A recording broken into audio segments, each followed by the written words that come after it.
How's everybody going today on this nice end of March day? I don't quite call this going out like a lamb. Today's in the 70s. We had a little bit of light rain. Tomorrow they got 70s and some thunder showers. And Monday's the last day of March. Now, doesn't sound like too severe weather. It's warm. So I'm not sure. I don't even remember if March came in like a lion, going out like a lamb, or whatever it is. Well, I know it's typical spring March weather. But I'm just getting right here. I got a package here yesterday, which I'm glad it came. I hoping I get it before what just happened.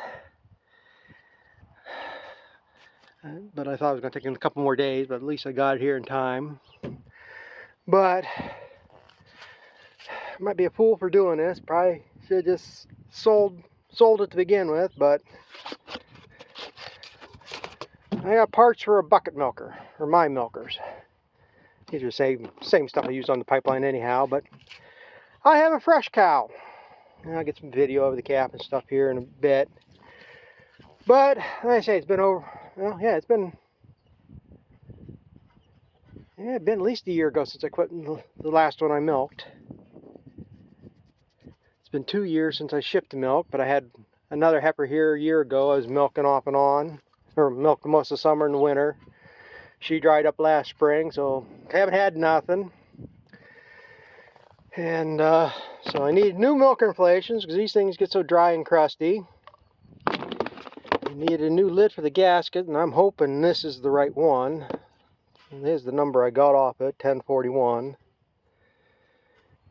The only thing is this does fit a little bit loose in the lid, but it'll work. Had to get some new milk line because, like I say, it just sits there for a year. Everything dries in it. It's crusty and shitty. The only mistake I made is I also got a new vacuum line. I ended up getting the wrong goddamn size. I wasn't thinking for the pipeline, the pulsators and stuff, I need twin 3/8 line for that. The bucket milker, yeah, this 3/8 line will work fine on the T on the claw for the inflations, but the pulsator that fits on the bucket there has a smaller tube, and 3/8 is too big for it. I needed 9/32. I think I can make this work. I think either I can get this on there. I might have to take like a hose clamp. I think take a hose clamp and squeeze it in this way. It would work. If not, I'll have to leave the old hose on. But I may be able to get that hose around here. That's the problem. You can't. There ain't nobody around anymore close to stocks parts. I mean, the local feed mill, I know they have this line. I know they don't have inflations to fit the shells that I got. Nobody carries bucket milker parts like that. And the co-op used to have all this line, but they got rid of all that shit. I mean, all they have over there, I think, is this. I don't even know if they even have the 9/32. So I have to send away for it. So this stuff I got, there's a place up in Connecticut. If you just type in parts department online, they got all kinds of stuff. I just don't like their website. So goddamn hard to find anything on their website. I mean, but anything you want. They got vacuum pumps. They got like bulk tanks you can slip in a pickup truck. They got parts for Westphalia, Universal, Bowmatic, DeLaval. I mean, any pulsator claw combination you could think of. They got automatic takeoffs. I mean, pipe fittings. They got just about everything you need for dairy. I like the catalog a little bit better, but well, the catalog I had was probably 7, 8 years old anyhow, if I did find it. But I was able to find what I needed on the site finally. But like I say, the thing is, I screwed up and ordered the wrong size hose, so yeah. What are you gonna do? And this only matters if I'm going to try to save milk for ourselves. I mean, the hoses that are on there would be clean enough if I'm just going to feed, wash them out, but be clean enough to feed the cats and get milk for the calf. But that's be the extent of it mostly. I don't know how much milk we're going to save for ourselves. I I do have a strainer that goes on a bulk tank. Takes a 6.5-inch disc filter pad. That's no problem to get, but like I say, it's how much effort do I want to put into it? I mean, I really don't drink milk from the stores anyhow. They buy it to cook with, but I don't drink it from the stores. There ain't nothing like right out of the bulk tank.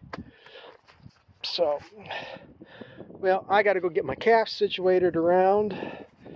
Get her. That's the other thing. I got to check the vacuum pump head. I haven't turned that on. I don't know if that thing's going to run. The exhaust pipe might be all plugged up and nothing will run. I don't know. So, but I got to get something to get her figured out to be able to milk her tonight. So I'll go get that straightened out and then we'll show you what I got. Yeah, there's the new calf.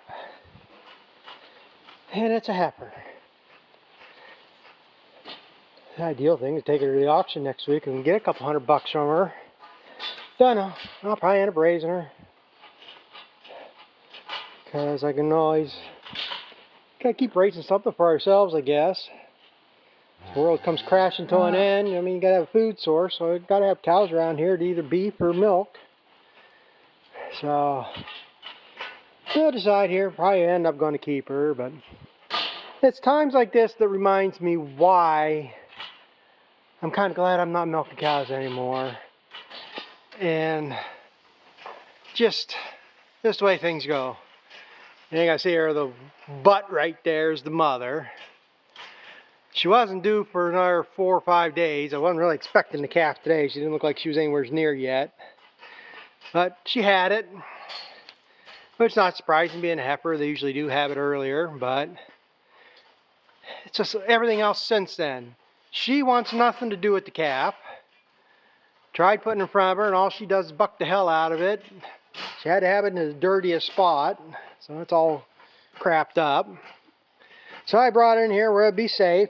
People, oh, you gotta leave it with the mother. Well, if the mother doesn't want it, you ain't gonna force them to take it. So, more risk of getting hurt out there if I leave it. You know, so she's in here. But this dumb bastard right here is trying to claim it. She's been trying to tear the gate off to get to it.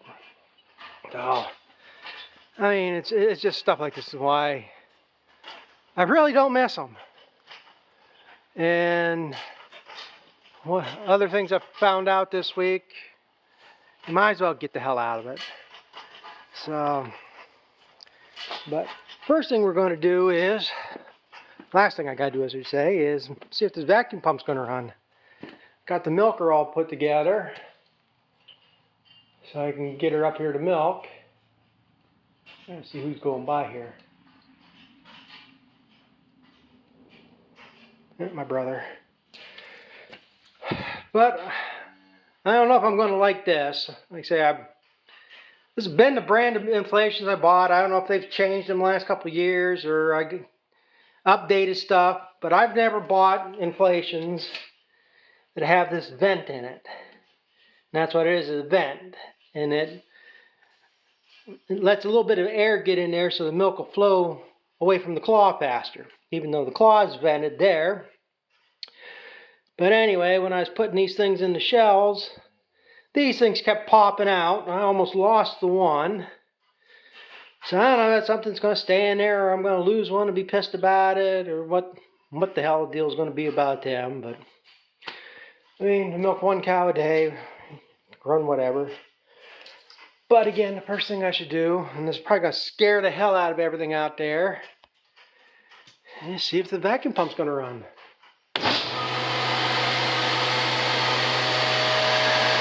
Make sure I got vacuum out there. Now I got the line open over there.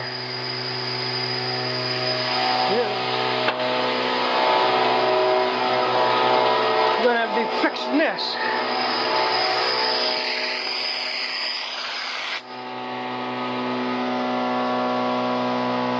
The last one I milked, I just brought her into the headlocks here. I had a long hose I was hooking onto the petcock to the milker. That's no big deal, I can take care of that.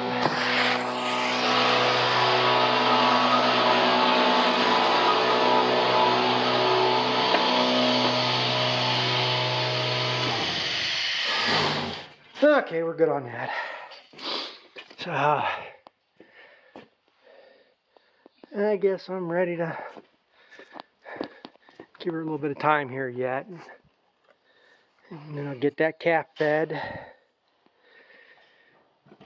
And then we'll worry about everything else.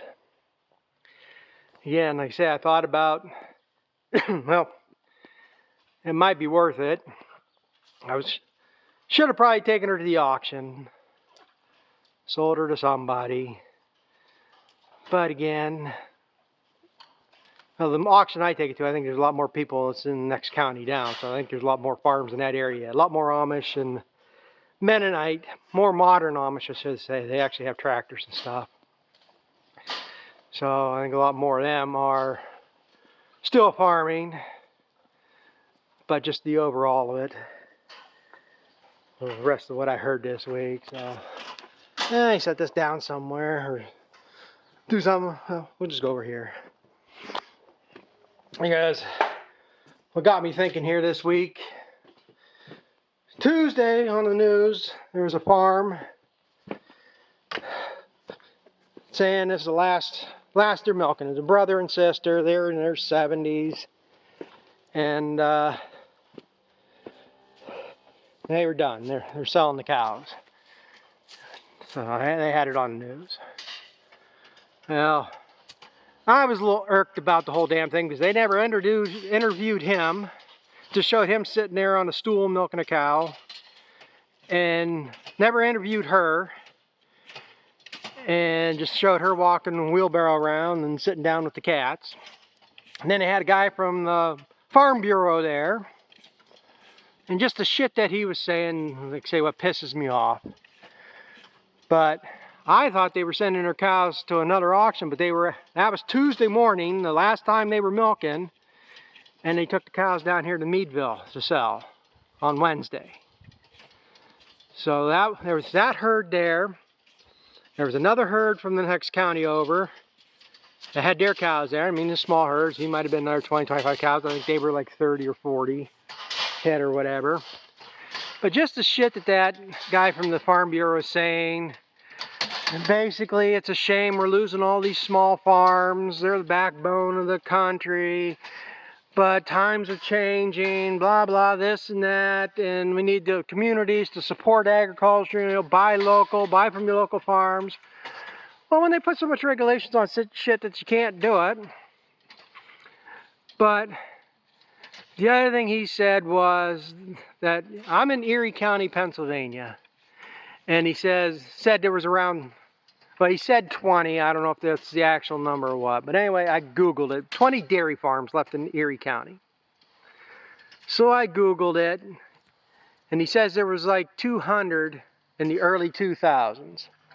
Well, I Googled how many dairy farms in Erie, Pennsylvania since 2000. And it came up. It gave me for 2003, there was 170, I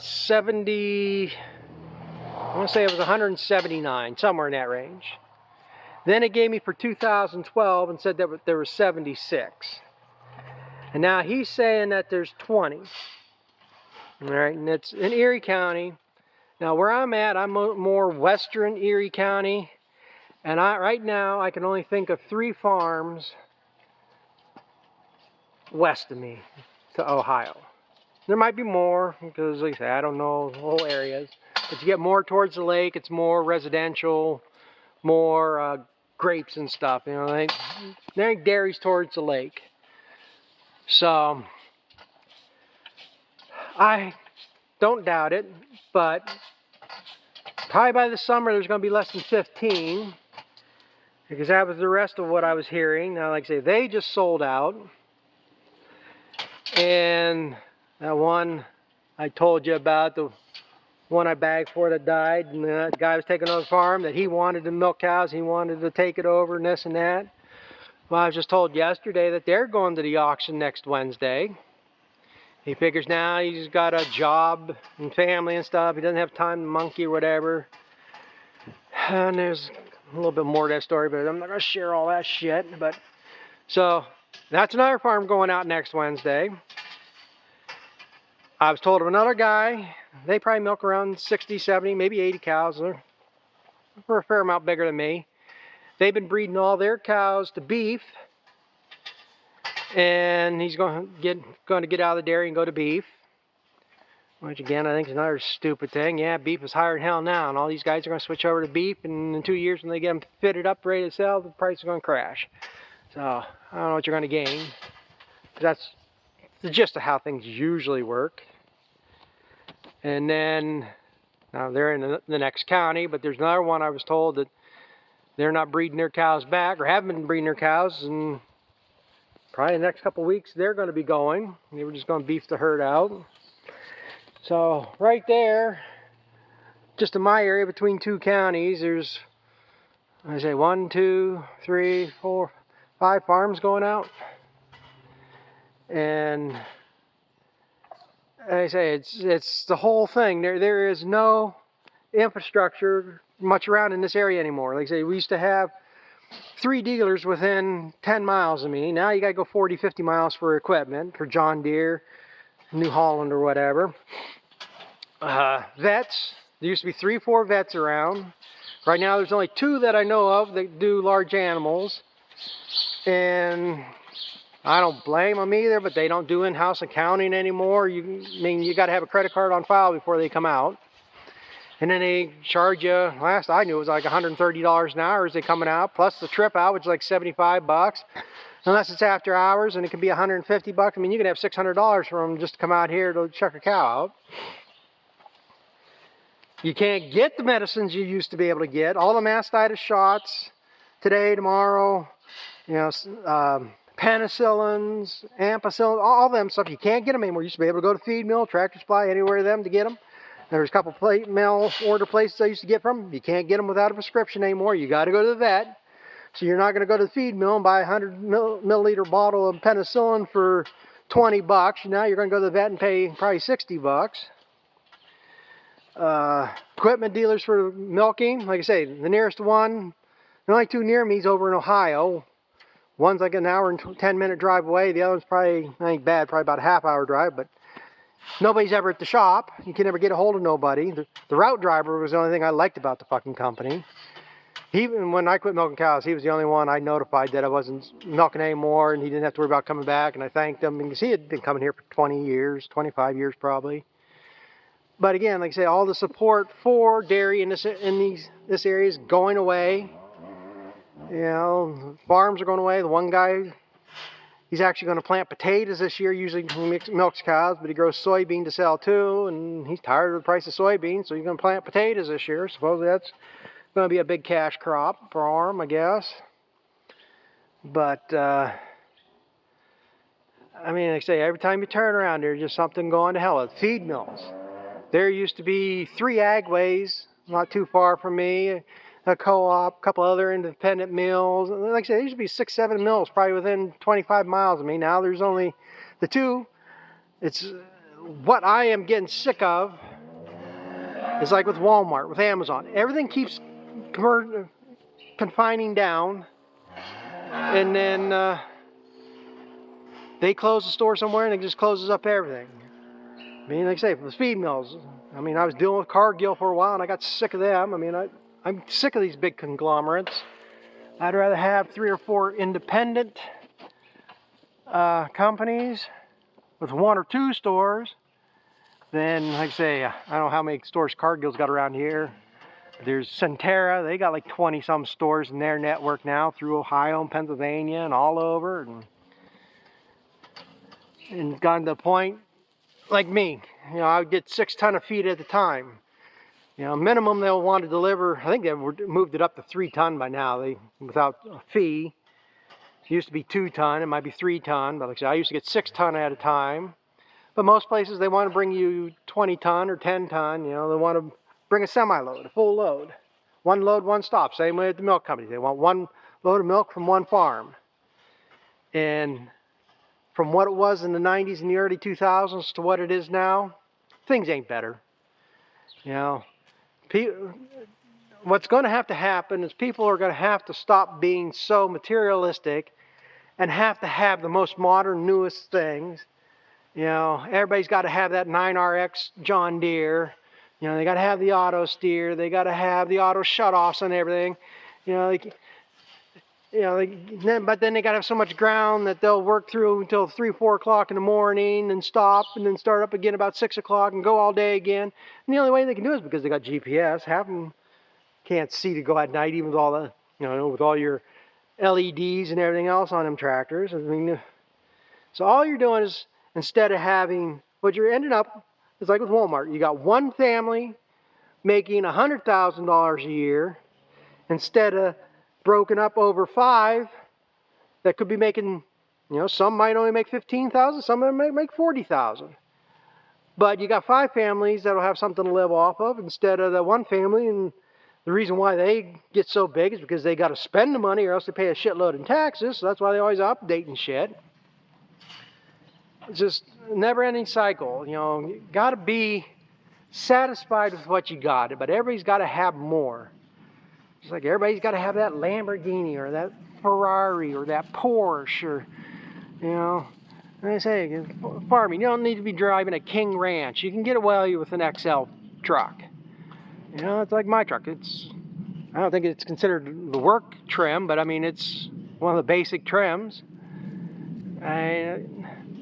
Like I say, to spend $100,000 on a truck, a $40,000 truck would do.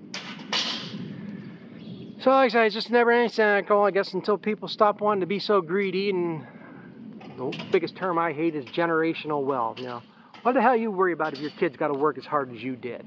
Let them work as hard as you did. Why work your ass off so they can take the break from everything? Why don't you leave me alone, asshole? So, I don't know. Like I say, it's just not worth doing it. I mean, like I say, I thought about trying to go back to milking cows, maybe. Unless I get my back straightened out, that probably ain't gonna work either. But I mean, it's again, the guy that's selling out here this week, I almost understand because they might be going to start hitting him or them with bigger stop charges because they got to go more out of their way to pick them up. Because I mean, there used to be like 7 or 8 farms over in that area in the milk hauler. I mean, yeah, you go to 7 or 8 farms within a mile and a half. Well, now they might have to drive 15 miles just to pick them up. It's like when I started milking, there's 3 farms right down here at the bottom. One farm was Dean's, but the other 2 were MMI. I was MMI, the neighbor over here, 2 other neighbors down the road further. And the milk hauler, he had 3 trucks running every day. And where I'm located at, I'm off of 2 main roads that come through here that they drove all the time. It could have been on any one of them trucks. And like I said, whoever had room at the time, because there was times the milk hauler would pull in here and he'd take 3/4 of the milk because he didn't have room on the truck. And they'd take enough milk so I had room to get to the next day. And then another truck would come in, pick it up. And I don't see where there's a surplus in milk, like they say. Other than that they're flooding the market out of Canada, you know, and they want to bitch about tariffs. So yeah, Canada was tariffing us over 200% on dairy products. So don't tell me bitch about when they put a 50% tariff on them or whatever. And that's what they would do. They put a tariff on our milk, and then ship there. They have like 5 classes, I think, up there, and they'd send their lower 2 classes that they'd only give them $2 a hundred up there because they're quota systems.